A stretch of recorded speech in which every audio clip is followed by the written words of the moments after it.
Our keynote speaker, Dr. Mashelkar, is next on the dais. He needs no introduction. But actually, I should say a few things about him. Mashelkar is the president of Global Research Alliance, a network of publicly funded R&D institutes from Asia, Pacific, Europe, and the United States. A leading advocate for innovation and a balanced intellectual property rights. He chairs the National Innovation Foundation and also Reliance Innovation Council and many others that I don't want to give a big list here. Dr. Mashelkar was the director of the Council of Scientific and Industrial Research in India. In recognition of his contribution to nation building, the President of India awarded him with Padma Shri and Padma Bhushan, two of the highest civilian honors. Dr. Mashelkar was the only Indian engineer elected as a Fellow of the Royal Society in the 20th century. He was also elected to the National Academy of Sciences, US, and the Royal Academy of Engineering. My guru, Dr. Mashelkar. Thank you very much, Ajit, for those very warm and kind words. It's a special honor and a privilege to be here this morning. I think this is a fantastic initiative between two great institutions and organizations. I've been a great admirer of Stanford over the years, and it might not come as a surprise to you that the GCEP reports from 2003 to 2011, technical reports, I've read each one of them, and I learned from the fantastic work that GCEP has been doing over the years. And I think the stage has been perfectly set for this meeting. Hital, your brilliant remarks. In fact, you have stolen the thunder from my talk by telling us about the theme that I was going to sort of pursue. The formal title that I've given here is Emerging Paradigm for Accelerated Inclusive Growth with a Sustainable Energy Future, a longish title. But you'll be surprised, practically till half of my presentation, the word energy will not appear. I'm not an expert in energy. What I'm going to do is to talk about the way of life, which is getting more from less for more. Exactly the theme that you are talking about. And more from less for more means not for just more profit, but for more people. That's the theme we need to develop. And how does it become a way of life is going to be the theme. Where does this originate from in a formal sense? I've been pursuing it for a long time. But I remember there was this opportunity to give this Alfred Dickin innovation lecture in Melbourne. It was a big affair, town hall, the premier presiding over. And I remember talking there, making high technology work for the poor. Now, here is a contradiction in terms. High technology means excellence, and poor, making it work for the poor means affordability. How can affordability and excellence go together? Come on. That was the challenge, that contradiction. And I carried that contradiction forward, again, strangely, in Australia, in Canberra. Indian innovation from Gandhi to Gandhian engineering. That was the first time the term Gandhian engineering was coined. And I will explain to you why I did this. There in Canberra, I was honored with a fellowship of the Australian Academy. And I happened to be the first Indian to have been honored in their history. And I said, there is something wrong, because I could name at least 100 more Indians, other Indians who are much better than me. So I said, they don't know much about India. And therefore, I must tell them about India. And Hital, that was the title, Indian Innovation from Gandhi to Gandhian Engineering. And I explained to them what I meant by Gandhian engineering. Mahatma Gandhi had famously said, I would prize every invention of science made for the benefit for all. And he talked about benefit for all, not benefit for some. Second, he had said, Earth provides enough to satisfy every man's need, but not every man's greed. Or in other words, what he was saying was that the resource that carried to your great-grandchildren and their great-grandchildren. How do you do that? Okay? And that actually leads automatically to the theme of more from less for more, balancing, as a matter of fact, If you think about it, the people, the planet, and not profit, prosperity, prosperity for all. Okay? That emerged as a theme. And I'm giving you a historical perspective, but inclusive innovation, therefore, was then defined as getting more performance from less resource for more people, not just for more profit. That is how it came up. And it got into what was called as a MLM paradigm. Somehow or the other, these things have the habit of getting into such phrases. So that's exactly what happened. I had the great fortune of working with C.K. Prahlad, one of the greatest thought leaders that we have had. Hital Bhai mentioned just now that I chair the Reliance Innovation Council. Yes, we have a fantastic innovation council like, George Whiteside from Harvard, John Mary Len, Nobel laureate, we have Bob Grubbs, Nobel laureate, and so on. C.K. Prahlad was one of the members, by the way. That is where I started interacting with him. And together we wrote this paper, Innovation's Holy Grail, More from Less for More, where this concept of Gandhi engineering was taken forward. This came up in Harvard Business Review, July-August 2010. And remarkably, in the World Economic Forum, on 16 November 2010, this theme, More from Less for More, occupied a full session. What do you think within 6 months, it caught it like a virus? Simply because this underlying theme that, look, it's time that we understand how you can balance this entire issue about equity on one hand, sustainability, affordability, and quality, and what are the new business models that we need to create? What are the new approaches that we need to create? I think that became basically the talking point. And I will elaborate that a little further as we move on. Interestingly, if you just look at 5 years ago and today, there are words or phrases that are appearing in the innovation dictionary which did not appear 5 years ago. Just 2008 to 2013. What are those? Frugal innovation. Suddenly, people talk about it. Inclusive innovation. Gandhian innovation. Reverse innovation. More from less for more. Okay? Why has this happened? It's very interesting.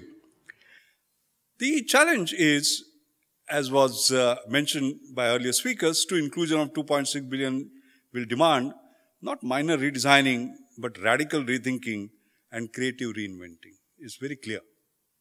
We can't have the same old paths and hope that things will work out somehow or the other. We have to take different paths. Second, most important, inclusive innovation is not about stripping products and services to make them cheap somehow. Inclusive innovation is about giving high quality at affordable prices. In other words, affordable excellence. We have to make that contradiction meet. We are very fortunate we have Professor Anil Gupta in the audience today, basically, and he will light up, I'm sure, this room in the afternoon. He has written a brilliant piece recently in DNA. You must have heard this word, jugaad, all right? Making things happen somehow or the other. I think we need to put things in perspective. And as you very rightly said, what Papa used to say, what Dhirubhai Ambani used to say, that they afford the same level of quality, same level of excellence as anyone else, right? It's not less from less, it's more from less, all right? How do you get that? That is the essence that we need to actually get together. Now, Indovation, that is another term, by the way, that is coming up. Indian innovation. And this is affordable excellence in healthcare. How far you can go? What has happened? Yeah. Hepatitis B vaccine, 40 times cheaper. Not 40%, 40 times. Cataract eye surgery, 100 times cheaper. Not 100%. Open heart surgery, 20 times cheaper. Not 20%. Artificial foot, 300 times cheaper. Not 300%. And mind you, I'm saying affordable excellence. That means all of these have the same quality or better quality. In fact, in some cases, even better quality than what you will get with the more expensive products. So these are not dreams, it has been done. You look at this unfortunate young man who has lost his feet. $12,000 food is what he's wearing because he can afford it, right? But an Indian or an African who earns $2 a day, $12,000 of it, $6,000 of his wage? No, not possible. So India designed this $28 food, basically. And this appeared on the cover page of Time. The global scourge of landmines left thousands limbless, and then two gifted Indians developed this $28 food. I'm very happy and proud to say that my own National Chemical Laboratory, Dr. V.M. Nadkarni from Polymer Engineering Group and Dr. Kakkad from IIT Bombay actually did participate in the latter part of the development in order to bring a lot of material design changes in this particular food. And it works brilliantly. Just have this film illustrate to you how it works. Just see how he's climbing on the tree. Just see the way the foot has been designed, the flexural strength, and then you see what he does. Jumps. All right? You can see the kind of stress it takes up, and then he does something remarkable.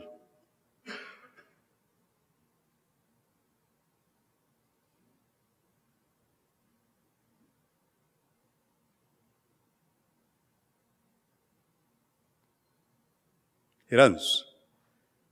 And runs like you and me. But he can run a kilometer in 4 minutes, 30 seconds, as you can see. And then runs a normal life, like what you see here. Now here is a question that I want to ask you. He ran that kilometer in 4 minutes, 30 seconds. How many of you can run a kilometer in 4 minutes, 30 seconds? I can't, I can tell you that. Please raise your hands. Come on, don't disappoint me. There must be at least... Anil, you must be able to do that. Yes, 1, 2, 3, 4. That's... All right? What does it mean? You have given him something by which he is able to not only compete with you, but beat you. Had you given him a $12,000 foot, he would be crawling and would take an hour. He does it in 4 minutes, 30 seconds now. To me, this foot is symbolic. When I show this film, it's symbolic. What it tells you is that, and don't forget, that this foot is better than what other feet are. The kind of stresses it is undergoing, the way he climbs, the way he jumps, you know, he will sit in a paddy field maybe, and so on and so forth. So therefore, how do you bring, and this is a brilliant example of affordable excellence. It could be anything else. It could be a low-cost diagnostics, for example, by which a head of the family, of a poor family, within 24 hours he knows what is wrong with him so that he doesn't lie in the bed for 30 days, leaving his children hungry. Okay? So how do we do that? And this is where all of us can contribute, and that is the challenge. That despite income inequality, how do we ensure access equality? Again, contradiction in terms, isn't it? Now, here is something that I want to actually illustrate. Because, mind you, when I'm talking about affordability, I'm talking about the pyramid and what you might like to call as straggling the pyramid. Okay? Base of the pyramid is one part of it, but then there is something above and something above. So when we talk about quality, we are talking about quality for all at different sections of the society. Now, if you look at the price versus performance, the haves, of course, can afford a Mercedes, but the have-nots have to go on a bicycle. And you can see the gentleman is not only carrying his own weight, but he's carrying some other weight so that, he can have some earning at the end of the day. But of course, poor don't remain poor. They become lower middle class. And when they become lower middle class, this is what you see. Isn't it? Now, he's carrying his entire family on the scooter, including the dog, by the way. Okay? So we all see this, we laugh. But there are some people who look at it and say, no, this is not done. And Ratan Tata did that. He saw a family drenched in the rain with the mother holding the infant. And he said, this is not on. Can I not create for them a car, and that is how this car was created. Okay? Now, the issue was, small cars were known, $20,000 Ford, $11,000 Volkswagen, $11,000 British Motor, but this was $2,000. So it was 10 times lower. And these are adjusted dollar values, by the way. Okay? Not 10%, but 10 times. And of course, there is a lot of innovation that is involved. 37 patents, by the way. It's not a joke. So it is not cheap, but it is affordable, but extremely innovative car, giving you 25 kilometer per hour and 25 kilometer per liter and Euro 4 standards and so on and so forth. So therefore, such things do become possible once you start thinking and changing your ways. And to an extent that, like Indovation, now there is a new coinage of the word nanovation that has come up. And this book has been written by an American couple, Kevin and Jackie Freeberg, which tells you about how one went into designing, developing, and delivering something like this. Let me come back, therefore, to the fundamentals. Basically, I'm making the point that affordable excellence is not such a contradictory combination of words. You can actually make it happen. Now, in inclusive innovation, of course, technological innovation is just one part of it. But importantly, the business model innovation is extremely critical. The miracle that you talked about in terms of the mobiles, basically. Technological innovation, of course. Because if the Ericssons of this world and Nokias of this world would not have been able to produce that handset for $25, it would not have been affordable. True. But at the same time, if the call rate did not come down to 1 cent per minute or even less, by the business model, it would not have. So it was a combination of both. So one has to recognize that inclusive innovation just doesn't stand on technological innovation, like the example you gave. This is then workflow innovation, organizational innovation, research process innovation. If this was a full lecture on inclusive innovation, I would have told you how research process innovations are being done by doing open source drug discovery. Well, it's a completely different model in terms of discovering drugs. System delivery innovation, policy level innovation. So the important point is, how do we, as a matter of fact, intelligently blend these technological as well as non-technological innovations to finally deliver, and that is going to be true for our energy systems. Now, the question, why are 90% of world's products and services designed for 10% of world's population? You would think that this is a question that would be asked by the Indians. No, sorry. It was asked by a great university. Its name is Stanford University. There is this entrepreneurial design for extreme affordability, student competition for the base of the pyramid. And among the grand challenges, one of the grand challenges they raised was that 20 million premature babies are born every year. 450 of them die each hour. Why? Because the cost of one traditional hospital incubator is $2,000. And what did they then conceive of? And this is something I'm sure Stanford University is very proud of, a $25 incubator. No electricity, no moving parts, portable and self. And see how game-changing it was in terms of delivery system. A premature baby is born in a hospital, it goes to the incubator, no issue, safe. But supposing the premature baby is born in a hut, how does it go to that incubator? Impossible, isn't it? So what happens? The incubator has to go to the hut. The system delivery changes, basically. It's a combination, technological. Now, what was the technological innovation here? I think I see here many material scientists and chemical engineers. It was a phase change material, giving you the right kind of body temperature that you wanted, and so on. So you say, come on, you have been talking about affordable. Yes, this is affordable, $25. Excellence, come on. Don't tell us use of a phase change material and then developing this is something so fantastic. The point I'm trying to make is that, and these are young kids, by the way, who developed this. They were not senior professors who developed this. And these young kids are capable of continuously thinking about meeting these challenges and doing affordable excellence. I'll just give you one example. This is an award I have created in my mother's name. It is called Anjani Mashelkar Inclusive Innovation Award. Why did I create that? My mother used to say, when you are poor, there is a big challenge.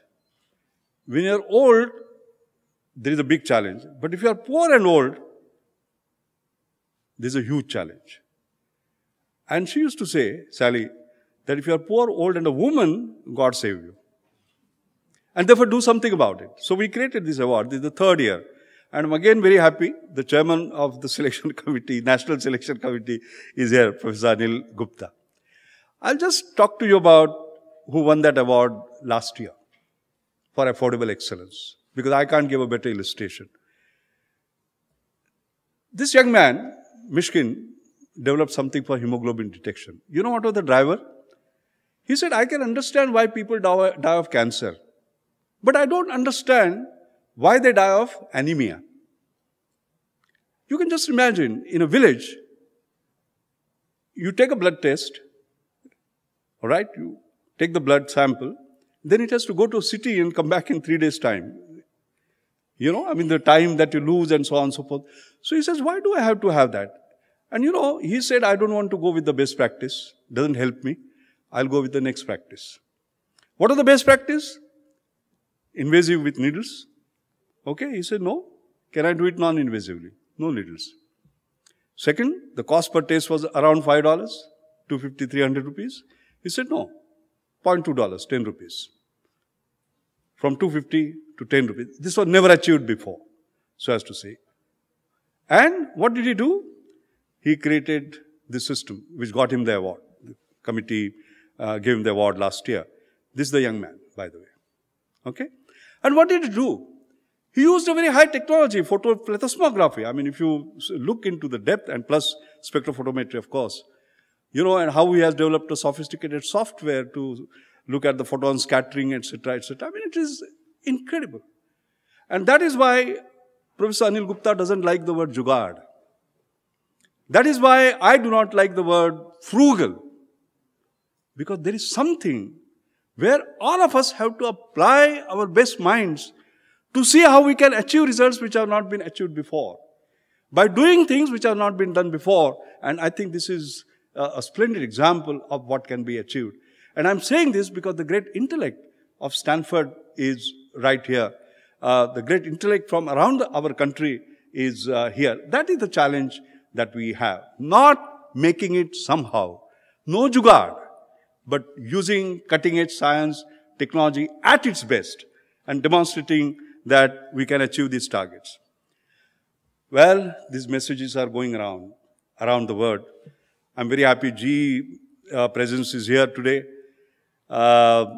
Jeffrey Melt had famously said, if we do not come up with innovations in poor countries and take them global, new competitors from the developing world, the Mindray, the Suzlon, the Goldwind will, and that's a bracing prospect. Okay?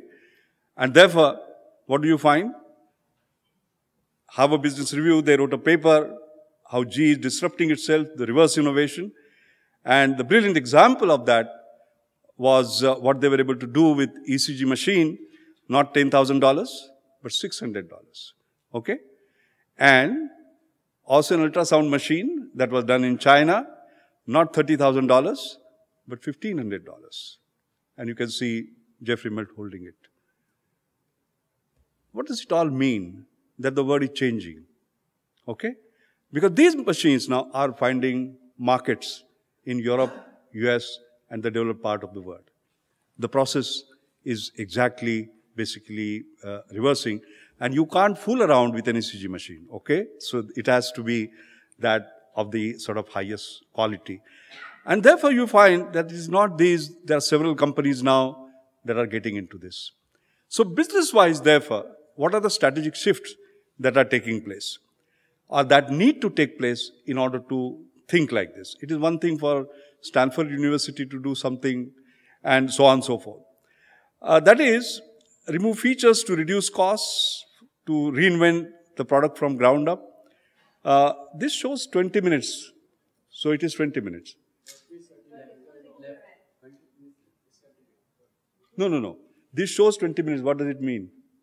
20 more minutes, including question and answer time. Sorry? You have 20 more minutes. All right. So when you raise something like this, I thought it was fun. Okay, thank you. I have 10 more minutes. all right. Yeah, plenty of time. So you don't go for removing features to reduce the cost. That's what we used to do in the past. But reinvent the product from ground up. It's a completely new way of thinking. Not premium price, high margins, but affordable price, high volumes. Technology push product out approach is what always has been done. No, it's a customer-centric, market-based approach. One has always looked at the current markets and the old money. The size of the pie being the same and then trying to take more and more of it. No, new markets, new money. These people with aspirations that you all talked about, okay? That is the new market we are looking at. Use developed products to transform emerging markets is what people had always said. We have done something. Is it useful for you? No, I'm sorry. The way has to be build new global growth platforms based on emerging markets. All right? They're completely different way of doing it. Now let me come back. As I said, half of my lecture doesn't have the word energy.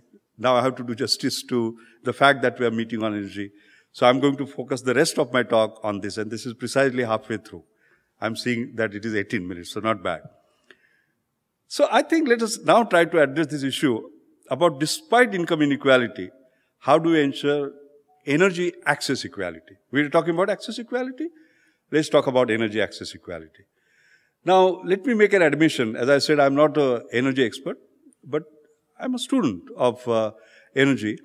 So you will see a lot here, which I have seen through my personal eyes. So it is a view from a personal lens, if you like, so as to say.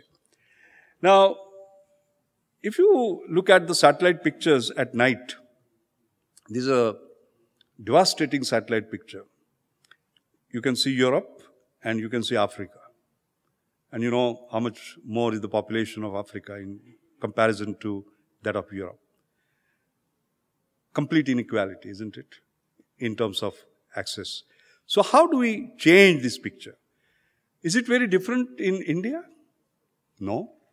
In India, you can see the number of households which have no access to electricity and access to electricity, but also not for 24/7. As you must have seen, you visited a village, so now you have seen it with your own eyes. You know, it's a very, very worrisome sort of situation. So what do you do in such cases? The illustrations that I'm going to give pertain, as a matter of fact, to a fundamental belief that eventually it is not just innovation and passion, but compassion that matters. And that's what is going to finally help. And how people driven by compassion, as a matter of fact, drive things, okay? So this same picture, there is a young man, Ashish Gavde. He was CK student, did his MBA in the US, and was a key expert on hybrid cars for General Motors. One day he said, I want to come back and I help my country. And how do I help my country? By helping my villages. And how do I help my villages? By helping the rural kids study at night because they have darkness. Yeah, but they have kerosene. No, but you know what kerosene does. Kerosene lamps do. So that was not acceptable to him. So he came out, and I think you have shown this slide, Ajit, before. This is what he did. He created this system, 75-watt generator, light emitting diodes, and the most modern energy storage device, ultra capacitor, so that 4 minutes of pedaling will give you 4 hours of light. Okay? And he is now a social entrepreneur, and he's promoting it sort of all across. And you can see now the system has undergone a number of changes, and it is available. How does the economics work? Well, 8 months of kerosene supply, that much amount of money can give you 5 years of light, okay, in a hut. So it's not bad at all. And it is being used, for example, the cashew sorting operations being done with this system. And as I said, inclusive innovation is not just for the poor. If you develop products for the rich, the poor can't buy it. But if you develop products for the poor, the rich might use them. And here is an example. You can see off-grid village in Vella Taluka, district Pune, somebody who is poor using it. But at the same time, in the Green Cafe, an IT company is using it. In fact, in Netherlands now there are hotels, by the way, where you do 30 minutes of pedaling and you get breakfast free, by the way, by using such systems. And maybe, who knows, after 20, 30 years, maybe the family Anil will get up in the morning, exercise for half an hour, and these needs are taken care of. Who knows? That may be the word, for all you know. But I'm just giving you this example on how a young man with compassion is actually driving something like this. We have two Anils here, by the way, sitting side by side. We have Professor Anil Gupta and Professor Dr. Anil Rajvamshi.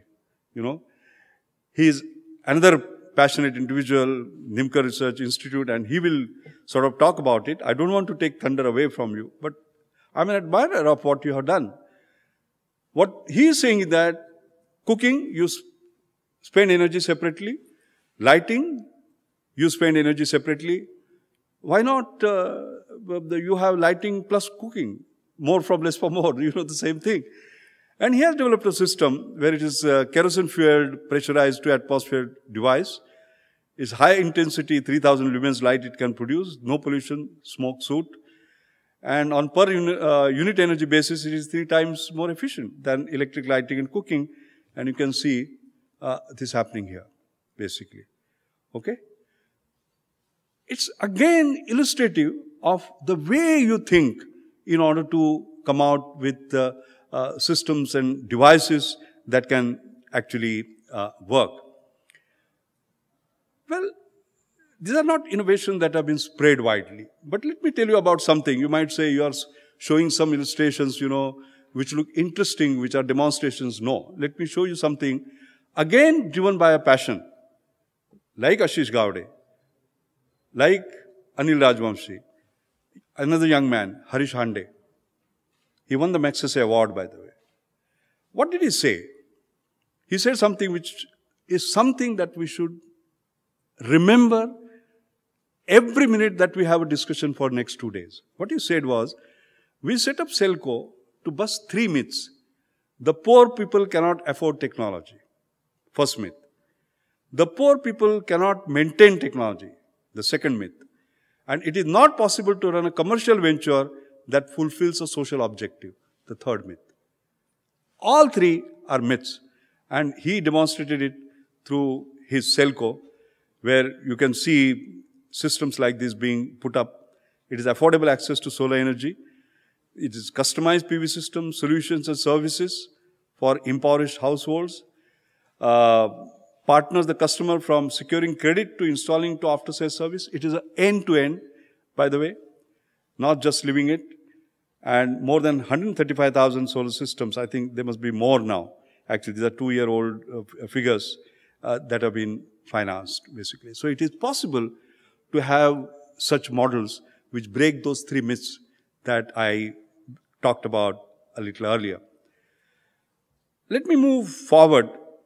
And if you drive just 1 hour from here, you know, you are very impressed with what you saw here, right? This is one face of India. But if you just drive 1 hour from here, when I'm going back after lunch to Pune, exactly after an hour, you will reach a village called Shive. What is that village? Population is just 3,500, 500 plus households, agriculture economy, water availability, abundant radiation, of course, they're there, but very poor grid connectivity, daily blackouts of up to 14 hours, labor migration, no cold storage facility, wastage of agriculture produce, all problems afflicting them just 1 hour from here. So Thermax as a company, again, I'm mentioning about this because I have seen this sort of myself. I happen to chair their Innovation Council also, Thermax Innovation Council. In fact, we have the meeting day after tomorrow. And again, Anil is a sort of a member of that. They have created this Shive Project, cost-effective solar collectors, direct steam generation, hybrid solar biomass. It's a unique plant using organic Rankine cycle and so on and so forth. Number of innovations that they have done, like linear axis common drive parabolic trough, non-evacuated receiver tube technology, bringing down the cost drastically, thermal storage built-in, a novel serial arrangement of turbines, direct steam generation and recirculation and so on. So again, they have been able to satisfy this more from less for more. Because if you look at the conventional concentrated solar power plants and the Shive plant, the costs, as you can see, are practically half. It is getting more from less for more, all right? And it's a very unique sort of hybrid concept. So I think the basic issue is that in villages like this, and I have been there, by the way. I mean, I talked to the villagers. I gathered them. Sally, it's very interesting. The biomass was going for 1 rupee per kilogram. And once this plant came up, it went to 5 rupees per kilogram. You can quite clearly see. So I had to, I mean, all of us, we sat together with, because we didn't want things to become unviable, to explain to them as to the importance of keeping this going, and for that, what sort of, social behavior people will have to have in terms of collection and aggregation and bringing it there and ensuring a continuous sort of supply. So it is not just technology. I think that's the point I'm again and again and again repeating when you talk about the developing world. For heaven's sake, we have to realize that the whole ecosystem has to be one that we have to bear in mind. KPIT Cummins Infosystems, I also chair the Innovation Council of KPIT Cummins Infosystems. They have again come out with a plug-in hybrid electric vehicle solution which can be fitted to any car. They had a different view on hybrids. Small motor but plug-in, so that you get the benefits of a full hybrid at a significantly lower cost point. Then continuous assistance throughout the drive, using motor to adjust the IC engine. Not high voltage system, but a 48 volt system, significantly lower cost, and requiring significant vehicle design change. That's what you normally do. No. Minimum change in existing vehicle design, making the hybrid work for your design, not the other way around. And battery independence. Battery management system allowing easy change between different chemistries. I'm just listing out the kind of innovations by looking at each of the components that they have been able to do. And this is another example of affordable excellence.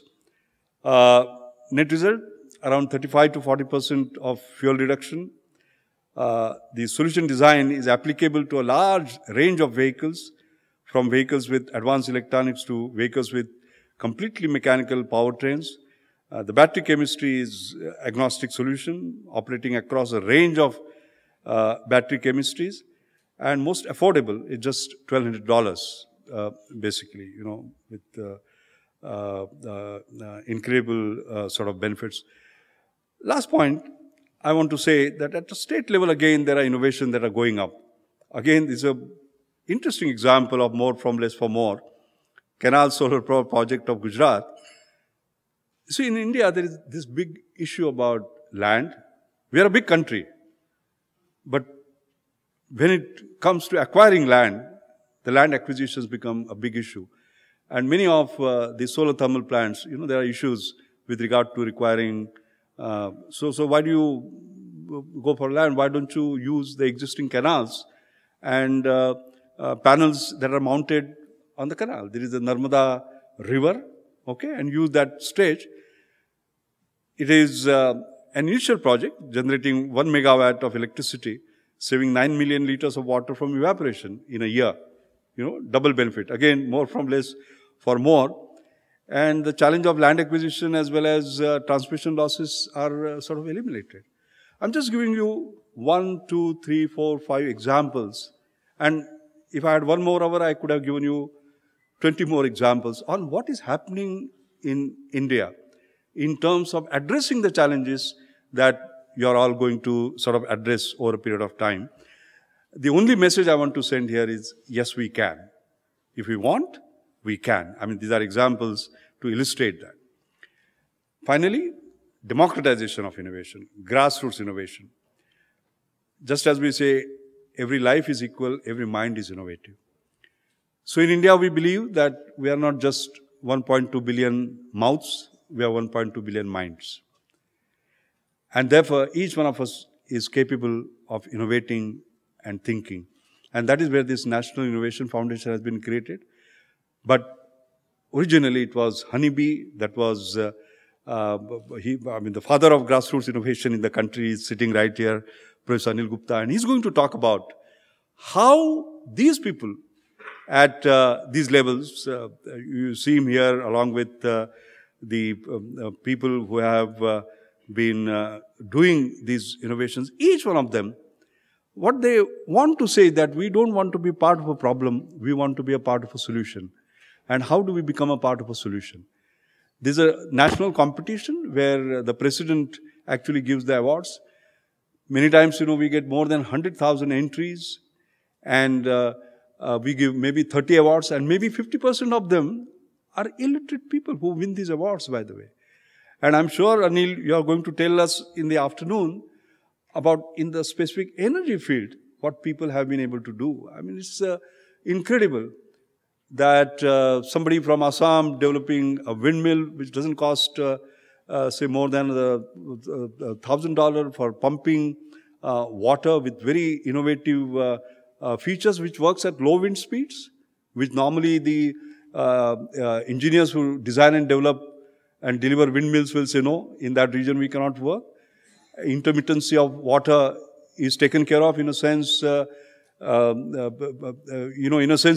you don't have to pump water all of a sudden in 1 hour, but you can do it over a period of time. I mean, things of that kind. A biomass gasifier, for example, somebody from Rajasthan who has developed, I'm sure Anil will talk about it. And most interestingly, who are engaged today, these are all grassroots innovators, not educated and so on, who are engaged today to take them forward, Sally, General Electric. And yesterday they had meetings in Ahmedabad with GE on how do they sort of take them forward. And that's fantastic, because that's what we need to do. The whole world needs to sort of come together to I have 2.5 minutes, so let me just finish by just mentioning what the academic and research community, key players, can do. I think we have to mandate them to drive science for inclusive society, inclusive innovation as an integral part of the educational and research experience. And I think what we have to ask ourselves is that we have been busy with frontier innovation. Can we think of, besides, I'm not saying either or, no, and besides science-led frontier innovation, can we also talk about science-led inclusive innovation? And in order to do that, what do we have to do? Actually, I have just... First of all, the driver for frontier innovation, whether it is in Stanford, in Harvard, in MIT, in Caltech, or in universities in India, is curiosity-driven science and research. But inclusive innovation requires application-driven, cost-conscious science and research. Cost-conscious science, not my words, George Whiteside's, by the way. He has written a brilliant paper on cost-conscious science just a couple of months ago. Frontier innovation is driven by sophisticated research capabilities, popular among policymakers and STI community. Inclusive innovation is a challenge of scarcity and aspiration. It's a deadly combination. Scarcity on one hand and aspiration on the other. Markets for frontier innovation. Well-established route from idea to product to market. No, newer routes to not yet established markets. Margins, high R&D investments recouped over long-lasting premiums. No, high volume, low margin products. And the goals, improving productivity and economic growth. No, here it is improving lives of people. And we are trying to galvanize this across. Global Research Alliance, for example, Ajit mentioned, I I'm the president of that. These are organizations that you know, Battelle from US, CSR from India, CSRO Australia, from Germany, 60,000 scientists. You can see for Vietnam, we have created an inclusive innovation project. $55 million project has just been supported. In fact, day before yesterday was a historic day when in Washington, in World Bank, this project has been cleared. And a lot of it is on, by the way, affordable and sustainable sort of energy. But all these organizations are coming together to provide that. The final point I want to make is technological advances will take place, the business model advances will take place. You have issues where small technological advances, small business model advances, yes, they will take place. But large technological advances and large business model advances will create disruptions. And I think we have the potential to create that disruptions. We have operated in these, left-hand quadrants. Technological, like for example, mobile when we talked about. Interesting business model on the existing technological. But how do we move into these other quadrants?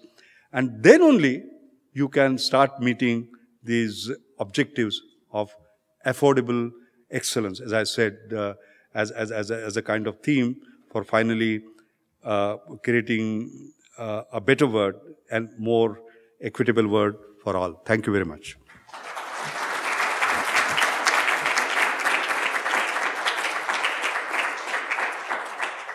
We have time for a few questions. So, please, raise your hand and mics will be there so we can take this opportunity to get more insights from Dr. Mashelkar. My question is how we make them reach to the masses, more and more people. How do we commercialize them better? Yeah. I think the change in thinking in terms of businesses is something that I articulated already. How the business has to start looking at this differently. I think it starts from there. Okay? Previously, what we used to do was businesses would say, I will do well first, and then I will do good. That means make a lot of profit, a lot of money, and then, oh my God, what did I do for the society? And then do good. Create a trust, a foundation, the so-called social corporate responsibility, etc. Now getting mandated in India. What I'm demonstrating here is it is doing well and doing good. No, doing well by doing good. How do you make that as a business, basically? And when that becomes a business, it takes care of itself, by the way, to start with. Okay? So how do you make profitable businesses out of this? That's the first thing. That is change of attitude, change of strategy, and you do that. I mean, the fact that you sell $25 handset, which is so cheap, that does not mean that you are making losses. You look at your EBITDAs of these big companies, for example, they're huge. I mean, we are having, what, 800 million sort of handsets today? So it makes a great business, isn't it, through this. That's not an issue. The second is, there is a very important role that the government has to play, by the way, through policy initiatives. In fact, if you just see where things have been stuck many times in the past, there have been on policy initiatives. Simple things, just to pick up one point. You create something which is affordable, let us say, fine. But how does it reach out to the people? How do you reach those scales? So there is a time when you need support. Okay? In China, I gave a keynote in the Global Inclusive Innovation Summit last June. And the lady who spoke after me was a Chinese lady. And you know what she said, Ethel? The public procurement support that they are giving for local innovation, both at the precinct level as well as the state level, runs into almost $1 trillion. Divide it by 6 and you will get dollars. Okay? Now, that sort of a support starts becoming important, at least in the sort of initial phase. It's almost like the classical story. I mean, you have, I remember we had a New Millennium Indian Technology Leadership Initiative. I was the Director General at that time. We created a grand challenge. We said laptop not $2,000, $200. It was created. Mobilis. Now it is launched at DSK Mobilis. But the kind of public procurement support initially to sort of see the market, build, etc., was simply not available.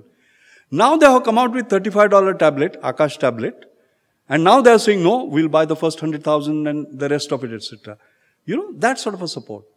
Unless that happens, you cannot sort of reach the final. So I think this is very characteristic of this, because you are looking at, for true inclusion, you have to have large numbers and you have to rely upon small margins and large volumes, basically, you know, and that has its own dynamics. There's a here. question right there, yeah. I have the mic, so if you don't mind. Yeah. Hello, I'm Dr. Kumudini Ravindra. And one of the things that, at least as youth, there are a lot of students who are interested in innovating and coming up with new ideas. But how do you take it to the market, right? I mean, I know a lot of students in Indian Institute of Science, for example, who had brilliant ideas. For example, in the smart meter category, where we said, okay, metering is an issue that we need to also deal with when we're talking about affordability. Because electricity pricing becomes a challenge and, you know, villages don't want to be metered and so on and so forth. But we said, okay, can we create smart meters, cheap meters, which will also enable prepayment or something like that? But the challenge is people can innovate, but how do you take it to the market? These are engineers who are interested, but they don't know what to do. So I think creating a channel or creating that kind of a platform where, you know, people are encouraged to come up with innovations and, you know, they're supported to take it to the market, I think that would be great. Absolutely. I 200% agree with you. In fact, you're very fortunate again, Anil is here and Anil will be speaking in the afternoon. And I wonder, Anil, are you going to touch Techpedia? Yeah, he's going to touch techpedia.org, .in, and he will be able to sort of explain to you the kind of creativity that the undergraduate students in engineering colleges are demonstrating and what we have done, you know, collectively to sort of encourage them not only to register what they have done, give them sort of visibility, but also trying to take the best of them sort of forward. So I don't want to steal the thunder from him, because this has occupied our mind. You know, we have extraordinary creative young minds, by the way. You know, and this is despite our education system. Not because. In fact, Ethel, I was just saying to somebody on the other day, you know, we have this typical fixed answer for a single question, and if you don't give that, you're out. So, in my innovation lectures, you know, normally I take a glass of water, which is half full, just keep it there and say, tell me how many ways are there to take this water out. And somebody says, well, break it, somebody says, suck it, and so on. 1, 2, 3, 4, it goes on, boil, and so on. There are 46 ways of doing it, including shock waves and acoustic waves and so on and so forth. Indian children will know only one way of doing it. We restrict them. And despite that, what you say happens. They are able to... So I think we should start from there on how do we build that spirit of inquiry, of questioning, of creation, you know, of learning by doing, not the other way around. And I think the whole range of things. And then creating sort of those systems. At a national level, I must also admit, there is a thinking as well as, you know, way forward that is being looked at. There's the Prime Minister's National Innovation Council, for example, where both Anil and I are members. They are creating a program called Tod Fod Jod. I'll explain to you what is Tod. Tod means break. Fod means break. But Jod means assemble together. Because the ability for the children to sort of be creative, you know, and how do we spread it across the schools, colleges, etc. So lots of these things are sort of in the way of happening. But you know that we have to do it on a scale that is really massive. I mean, if you just see the kind of potential that we have in taking it forward. Yeah. It's a very important question. Sally had a comment. Okay, thank you very much for an inspiring and fascinating talk. My question to you, I like your ideas on how a university like Stanford University, which is in Palo Alto, California, a world away, how we can understand the applications and really get an appreciation for this cost consciousness that's absolutely essential. Some specific suggestions for how we all might do a better job of being able to provide innovations where they're most needed. I think that's an excellent challenge.